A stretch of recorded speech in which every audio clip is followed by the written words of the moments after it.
So an adult son asks a father for some cash. Well, that's a story we've heard before, but you'll hear it differently today. Stay tuned for Reach Out and Live.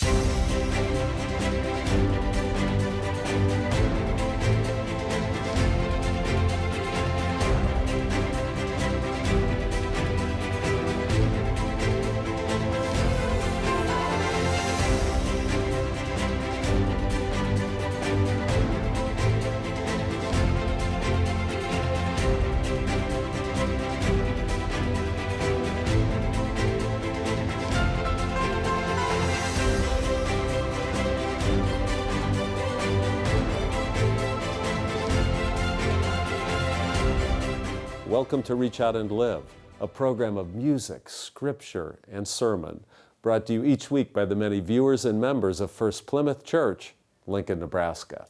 Hey, I'm Jim, minister here at First-Plymouth. This week, I'm on the great parable, The Prodigal Son. We have our choir, the congregation's ready for worship. Let's join them.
Now hear this word of the Lord from the Gospel according to Luke. Jesus tells us these stories about what happens when one is desperately looking for something, and then, amazingly enough, that which we needed most is found. Then Jesus said, there was a man that had 2 sons. The younger of them said to his father, "Father, give me the share of the wealth that will belong to me." So he divided his assets between them. A few days later, the younger son gathered all he had and traveled to a distant region. And there he squandered his wealth in dissolute living. When he had spent everything, a severe famine took place throughout that region, and he began to be in need. So he went and hired himself out to one of the citizens of the region, who sent him to the fields to feed the pigs. He would gladly have filled his stomach with the pods that the pigs were eating, and no one gave him anything. But when he came to his senses, he said, "How many of my father's hired hands have bread enough to spare? But here I am, dying of hunger. I will get up and go to my father, and I will say to him, 'Father, I have sinned against heaven and before you. I am no longer worthy to be called your son. Treat me like one of your hired hands.' So he set off and went to his father. But while he was still far off, his father saw him and was filled with compassion. He ran and put his arms around him and kissed him. Then the son said to him, 'Father, I have sinned against heaven and before you. I am no longer worthy to be called your son.' But the father said to his slaves, 'Quickly, bring out a robe, the best one, and put it on him.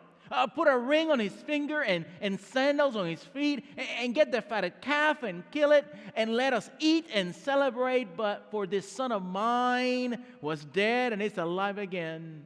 He was lost and is found. And they began to celebrate. Now, his elder son was in the field, and he came and approached the house. He heard music and dancing. He called out one of the slaves and asked what was going on. He replied, well, your brother has come, and your father has killed the fatted calf because he has got him back safe and sound. Then he became angry and refused to go in. His father came out and began to plead with him, but he answered his father, listen, for all these years I have been working like a slave for you. I have never disobeyed your command, yet you have never given me even a young goat so that I might celebrate with my friends. But this son of yours came back who has devoured your assets with prostitutes. You killed the fatted calf for him? And the father said to him, Son,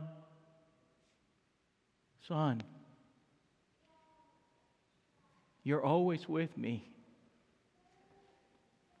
All that I have is yours. The greatest opening line to a sermon that I ever heard, you can't really use anymore, because it relies on people knowing who Elizabeth Taylor is.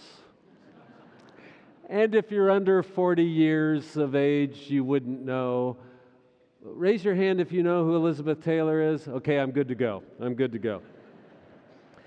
The preacher was trying to quell people's fears about how long his sermon was going to be. This is how he began.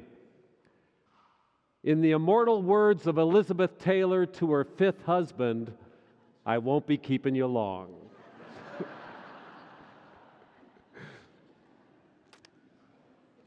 And so now let me begin in the immortal words of Taylor Swift.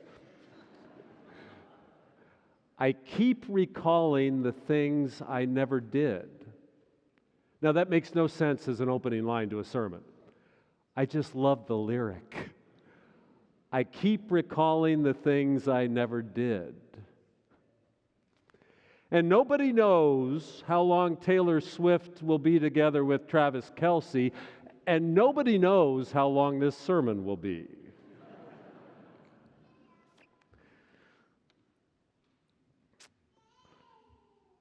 I remember my first sermon. It was 36 years ago at the First Congregational Church of Berkeley. That beautiful church was right on the edge of Cal's campus, and there were a lot of professors from Cal in the congregation, and I was a minister in training there. It was my very first sermon, and it was intimidating to have a whole bunch of professors in the congregation. My supervisor was the Nobel Prize winner in physics, so I was super nervous. And right before the service, I was standing outside the sanctuary on the sidewalk, and I was wearing my father's preaching robe. And suddenly I felt exactly like that 5-year-old that puts on his dad's sports jacket and tie and gets in his big shoes. And everybody laughs because you can't fill them out. I felt for sure there was no way I was going to fill that robe out. I mustered my courage, and I went in there and I preached a sermon about love. It was a great sermon. I keep recalling things I never did. It was not a great sermon, but I got through it. And afterwards, one of the professors came up to me and said, "Oh, you did fine, young man, but you just preached your first sermon about love. What are you going to preach about for the next 40 years?" And part of me thought, well, that was pretty uncool to say that to me. But I get his point. And maybe it was to spite him. I have now preached about love every single week for 36 years. Because that's what our religion is about. I know we try to turn our religion into a whole bunch of Byzantine theology and arcane rituals. I know we imagine religion as something big and opaque. It's not. It's crystal clear. Religion is about love. We gather together to grow in love. Scripture tells us God is love. It's not complicated. And if you listen, sooner or later in this sermon, I'll just be preaching about love. So we have before us today the great story of the prodigal son. Let's pause for a moment and consider how amazing it is that Jesus taught by telling stories. Well, think about this for a moment. 1/3 of all his teachings are these short imaginary stories. Well, that's something.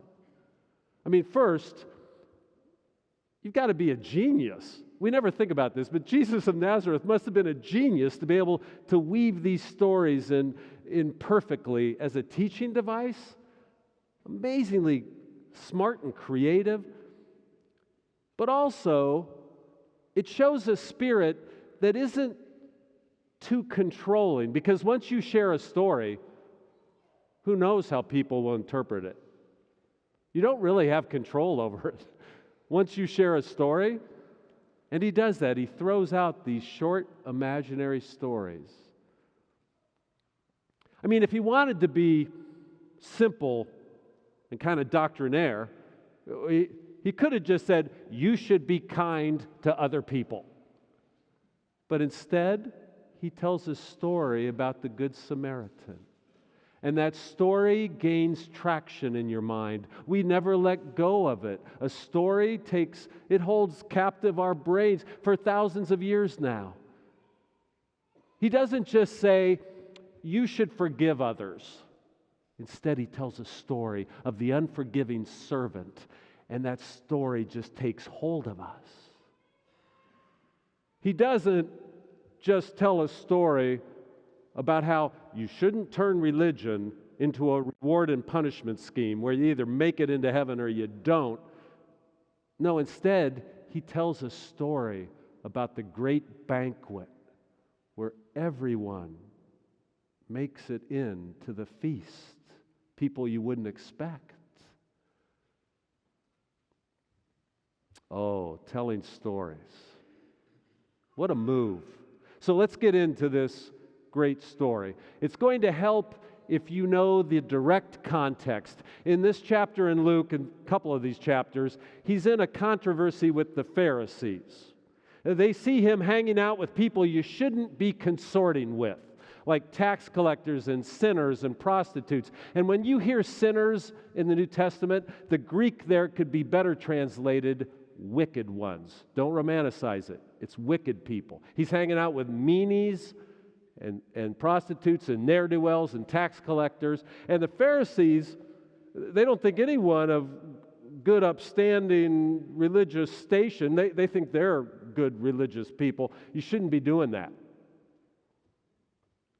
And so they're pissed off. Can you say pissed off? I already did. They're mad at him. They're mad at him. And so they're complaining. And in the middle of this argument with the Pharisees, he tells a story, this story. Now here's something. The next time you're in an argument, just try telling a story instead of going directly. I mean, this is a brilliant move. It kind of decompresses the situation. He just tells a story. You know, last week I was in a debate with a type of minister, in a public debate a couple weeks ago, with a minister that thought women should not be ordained ministers and it's not okay to be gay. And I was debating the other side of that, and we were doing a typical back and forth with arguments. It would have been better if I just told a story. In fact, I could have told this story. Everyone's loved. Everyone's accepted. So he starts telling this story to the Pharisees who are mad at him. And as they're listening, imagine you're the Pharisee. It's about a young son that takes his inheritance, and they're listening to this story. He goes off and he loses himself. He goes sideways, right, in dissolute living, and he goes off the rails, really. And then he thinks, well, wait a minute. I'm now got nothing. My dad's got plenty. I'm going to head back home, the smart son. And he heads back, and instead of the father being mad at him, the father just accepts him, loves him. And so the Pharisees are thinking, yeah, he's just doing that old thing to us, telling it we should accept everyone. They're probably still not having it, but at least they're involved in the story now. And then, did you notice this? The genius way he ends the story. As the Pharisee is just going, oh yeah, I've heard this stuff before, accept everybody, be inclusive. I've heard him talking about this. Then all of a sudden at the end of the story, the elder brother appears and he's resentful about the father accepting the son. All of a sudden the Pharisees go, oh crap, he's talking about me. Do you see that move? All of a sudden the Pharisees recognize they're in the story, and they're being too resentful. They're being killjoys. Wow, this is a brilliant move to tell this story. So this story, you're going to see it weave themes of inclusion and joy and love. And right here, that inclusion, that all are welcome. And last week, I thought I was living inside this parable. I did. Last week, right here in this sanctuary, we held a funeral for a 95-year-old. And Dell had been a member of this church for over 60 years. And all of a sudden, I felt like I was inside this parable, because in the midst of that funeral, the family wanted us to be sure that we were going to celebrate 44 years of sobriety that he had. And they wanted to make sure we celebrated. It was 44 years. He'd gone sideways and he somehow found his way. And it was 44 years of being sober. And he was important in the recovery community. So the sanctuary was filled with people from AA. And I started thanking God that finally we don't have to have any kind of shame or silence around our addictions and our mental health struggles and when we go sideways. And it just was awesome. Took the church a long time, but thank God. There's no shame. And they asked me at the end of that service to share the serenity prayer. And I had forgotten the entire prayer. I remember the beginning. Maybe you have forgotten the entire prayer. I want to read it to you. God, grant me the serenity to accept the things I cannot change, courage to change the things I can, and the wisdom to know the difference. I remembered that part. It goes on. Living one day at a time, enjoying one moment at a time, accepting hardship as the pathway to peace, taking as he did this sinful world as it is, not as I would have it, trusting that he will make all things right if I surrender to his will, that I may be reasonably happy in this life and supremely happy with him forever in the next. Amen. Accepting hardship as a pathway to peace. It's awesome. So this parable is about this inclusive spirit. But let's get deeper in the context, because it's also about joy. Now, in this chapter in Luke, he's telling 3 stories in a row, and they're all about joy. The first story is a lost coin. Someone finds it, and they're joyful. The second story is about a lost sheep, and so they find it, and they're joyful. And then he tells this story of the lost son who comes back. They're joyful. At least the father is, right? Joyful. Joy is the key theme here. And you might forget that Jesus was in a preeminent way a teacher of joy. He told us this. There's a remarkable sequence in John. You might not remember. He says, I have said all these things, meaning all his teachings. Everything he said. I have said all these things so that my joy might be in you and that your joy might be complete. You forgot he summed it up. He wants your joy. It goes on in the next chapter. It's an amazing sequence. He says, when a woman is in labor, she has pain because her hour has come. But when her child is born, she no longer remembers the anguish because of the joy of having brought a new life into the world. So, my friends, you now have pain, but you will see again, and your hearts will rejoice. No one will take your joy from you. Receive my joy, that it might be complete. Nobody will take your joy from you. We forget that joy is a central component of our faith, and too often Christians don't look very joyful, right? We don't act like it's a central thing, and we turn religion into something that's very somber, very serious, like the Pharisees, really. This is a parable of joy, and joy is a central thing. Don't let anybody take your joy, no matter what. Have the courage to change the things you can, but don't let anyone take your joy.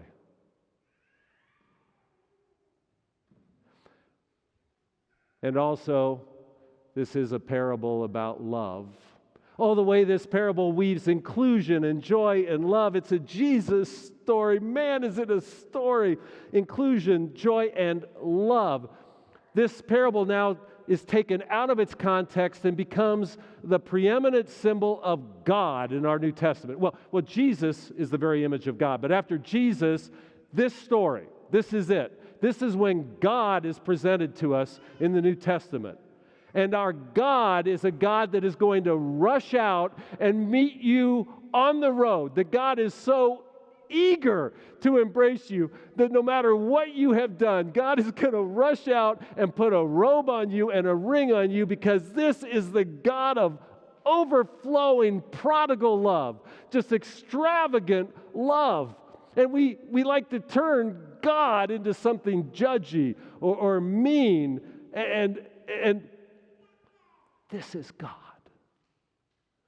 No matter how sideways you've gone, God's rushing out to meet you. Did you see the son had worked up an apology speech, and he was going to tell the father, just take me back as one of your servants. He had a speech. He just wanted to be one of the servants. The father doesn't even let him finish that speech and just starts hugging him. And God is not waiting for some speech from you. God is not waiting in any way for you just asking in full contrition and forgiveness and self-flagellation. God is rushing out to meet you. This is a God that's falling all over you because He loves you.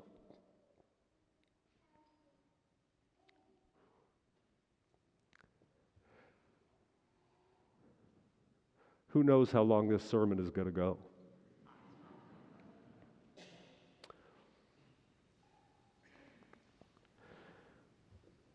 Accept His love. Accept His love. Accept it.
I think it's just super that we could worship together and be beloved community, even across distance. Do you know you could join our worship services live every Sunday morning at 9, 10:30, and 11:59 on Facebook, YouTube, and our website? All of that is made possible by gifts from people like you. If you believe that an open-minded, loving congregation can help change the world, then consider making a donation. It will help us increase the love of God and neighbor in both Nebraska and the world. Last year, First-Plymouth Church, with your help, bought and forgave over $600,000 of medical debt for struggling families. The FP Just Neighbors initiatives help with the costs of laundry at local laundromats and help fill our neighbors' gas tanks at special volunteer events. And every month, First Plymouth members help feed the neighborhood by acting as a food drop location for the Lincoln Food Bank. There are so many ways you could help us help others. If you would like to join our Sunday live streams or just learn more about our church, go to firstplymouth.org or find us on Facebook and YouTube. I was preaching that the prodigal son story is the preeminent picture of God in our New Testament, a God that loves us so much and always forgives us, always embraces us. If you know that, you're empowered to go forth and do the same. Reach out and live. Tune in again next week for another edition of Reach Out and Live.